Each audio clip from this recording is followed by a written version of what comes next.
buka malah dia tidak bisa atraksikan gitu ya. Sangat tidak dimasuk di akal gitu ya.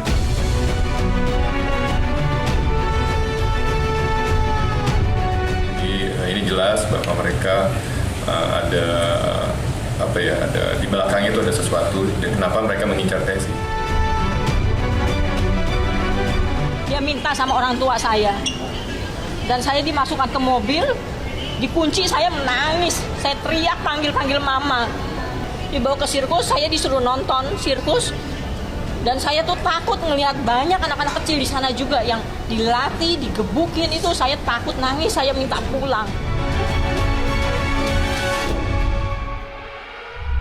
Kali ini di Showbiz saya sudah bersama dengan dua dari ex pemain sirkus, ada Bu Vivi dan juga Ibu Rita. Halo Bu Vivi, Bu Rita, terima kasih sudah datang di Showbiz. Pemberitaan soal ex pemain Oci itu sudah banyak. Kami tahu Ibu dan teman-teman yang lain juga banyak mengalami yang katanya eksploitasi, penyiksaan, tidak digaji dan sebagainya. Kemarin akhirnya kan ketemu sama Pak Jansen Manangsang di Komisi 3 DPR. Melihat mukanya apa Bu perasaannya yang ingin diungkapkan pada saat itu? Bu Vivi silakan. Kalau saya sebenarnya lihat mukanya takut waktu itu ya. Masih takut? Masih takut, tapi saya greget gimana ya gitu, gregetan gitu. Sebenarnya itu peluang saya untuk pengen ngomong waktu itu di Komisi 3 itu. Tapi karena nggak dikasih kesempatan ya sudah gitu. Tapi gregetan, saya sampai nangis juga di situ. Saya tuh gregetan kenapa saya nggak dikasih kesempatan untuk bicara gitu pada saat itu. Masih ada rasa takut bahkan ya? Masih ada rasa traumanya tuh masih melekat ya? Nggak mungkin bisa hilang. Karena soalnya saya dari kecil ya diperlakukan udah istilahnya semena-mena lah sama mereka gitu. Kalau Bu Rita melihat wajah Pak Jansen kemarin untuk pertama kalinya lagi setelah sekian tahun? Yang pasti merinding sampai kelar. Dengar nama waktu pas dengar ada pelaku katanya mau hadir, itu udah merinding. Kita merinding semua dan terus sampai akhirnya posisi ada di Komisi 3, saya merinding sampai nangis tersedak-sedak. Itu yang saya rasain. Yang teringat tuh yang zaman dulu bagaimana mereka betul sama perlakukan. Tipu muslihatnya kalau bicara itu membuat kita tahu cara-cara dia. Kalau ibu-ibu semua mau meluapkan kemarahan kan sebenarnya bisa. Mungkin dengan teriak, memaki mungkin namanya manusia, tapi kenapa rasa takutnya sebegitu besar? Saya itu sebenarnya kemarin tuh pengen naik meja. Saya pengen naik meja, betul. Ada teman saya tuh yang melihat saya rasanya tuh tahu kalau saya tuh udah kergetan. Saya tuh udah pengen berdiri. Aduh, udah tahu watak cara dia menyampaikan gitu loh si Jansen itu. Melihat Pak Jansen, Pak Frans dan Pak Tony itu membantah di media. Bilang tidak ada eksploitasi, tidak ada perlakuan seperti itu terhadap pemain-pemain Oci. Seperti apa tanggapannya Bu Vivi? Ya saya merasa sakit hati ya karena apa yang saya omongin itu, apa yang saya alamin itu fakta. Saya mengalami penyiksaan dari kecil saya, bukan saya aja ya, teman-teman senior saya juga. Dari kecil hingga saya kami dewasa, kami tuh mengalami penyiksaan itu. Maka dia bilang tidak itu sangat bohong. Nggak apa-apa sih, sulit memang membuktikannya ya, karena bukti itu nggak ada pada saat itu. Cuman kan saksi dan korban itu banyak yang sekelilingnya kita itu. Mohon maaf saya potong. Ibu bahkan tadi cerita sempat melapor polisi sebenarnya Bu. Waktu itu saya lapor ke Mabes Polri. Waktu kasus tahun 97 itu. 97. Ibu lapornya waktu itu bagaimana? Dan apakah waktu itu ditangani atau enggak? Saya bilang gini, Pak, saya saya kalau inget itu.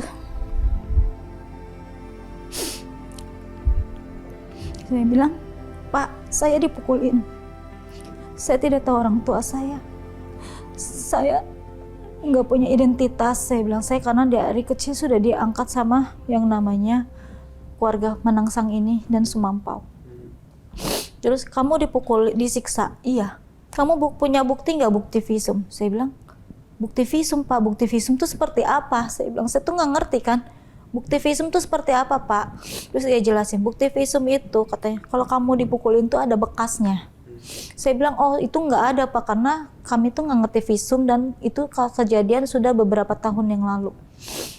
Terus katanya, oh nggak bisa, itu udah kadaluarsa. Itu saya sangat kecewa di situ. Yang dibahas cuman itu doang, masalah penyiksaan. Sedangkan saya bilang saya tidak punya orang tua, tidak punya identitas pada saat itu. Itu nggak dibahas, Tidak dibahas lagi. juga. Jadi sia-sia Jadi waktu itu. sia-sia. Dan kemudian saya kaget itu pas tahun 97 itu kan udah ada mediasi.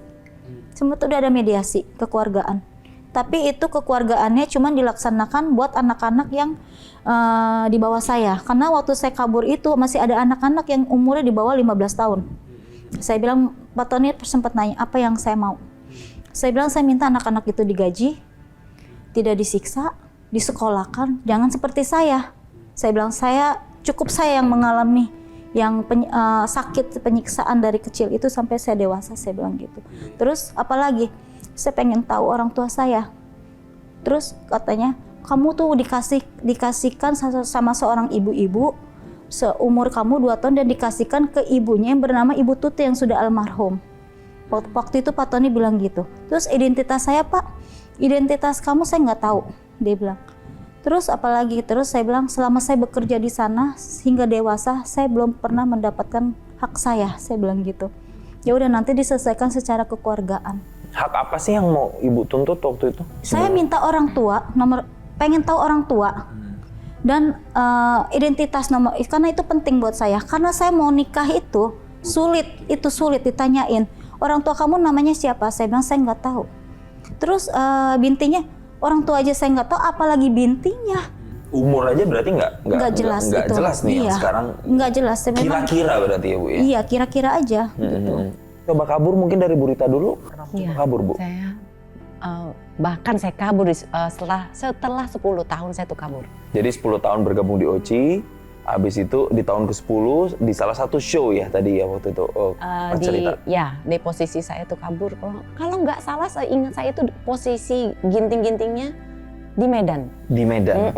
Kaburnya gimana waktu itu Bu? Oh, loncat dari sebelum kabur tuh saya terjadi kepikiran itu instan sebenarnya. Yang sebelum terjadi saya kabur, saya melihat udah terlalu sakit semuanya itu terjadi. Makanya usia sekitar 14 tahun. Akhirnya saya kabur dengan memanjat 2 meter. Seng. Seng. Pagar seng ya. Itu sama sekali nggak ada yang mengendus ibu kabur gitu ya pada saat Syukur itu? sih tidak. Itu memang kedengeran, tapi intinya saya udah ya terselamatkan, bersyukur. Selamatkan. Itu di kota mana waktu itu? Di Jakarta? Di Sumatera Medan, itu, ya? Medan. Oke. Akhirnya pada saat kabur itu kan titik emosi sudah memuncak. Emang ibu mengalaminya apa selama 10 tahun itu sampai akhirnya saya harus keluar, saya harus kabur? Ya saya udah berulang-ulang, bahkan puluhan udah nggak terhitung kata. Karena itu terjadi tiap-tiap. Saya itu banting, angkat, dilempar, ditendang. Siapa yang melakukan? Franz, kalau timpuk itu Jansen. Mainannya kerjanya timpuk, bakyak, lempar, ambil lagi sini, timpuk lagi. Itu. Banting? Banting, fisik saya dibanting, Di lari. lantai? Iya, di lantai. Kalau di sana kan bentuknya panggung ya. Iya, loncat-loncat, harus salto, ada di sini, turun, kolong, lempar. Duduk lagi, itu terulang. Seberapa Jadi, sering Bu? karena saya main akrobatnya sama dia, sama si Fran itu. Kalau dia lagi main show sama saya, ya udah, ya begitu pasti. Ketika disiksa seperti itu disaksikan teman-teman yang lain? Teman-teman senior dan teman seangkatan semua ada di situ. Bu Vivi dan Bu Rita nih seera waktu itu? Iya. Iya, tapi duluan saya. Oke, berarti sempat juga melihat Ya ketika kalau misalnya kita kan Bu di Rita situ disiksa? lingkungannya satu panggung, jadi kita saling melihat kalau senior ada yang dipukulin, kita selalu melihat. Ada yang dipukulin keliling pakai becut, senior saya itu saya ngelihat sampai saya ketakutan, itu gemeteran. Dan itu hampir setiap latihan seperti itu ya Bu? Kalau Ya? kita latihan tidak maksimal ya itu pasti dipukulin. Oke. Tapi kalau maksimal enggak. Jelajahi cara baru mendapatkan informasi. Download Metro TV Extend sekarang.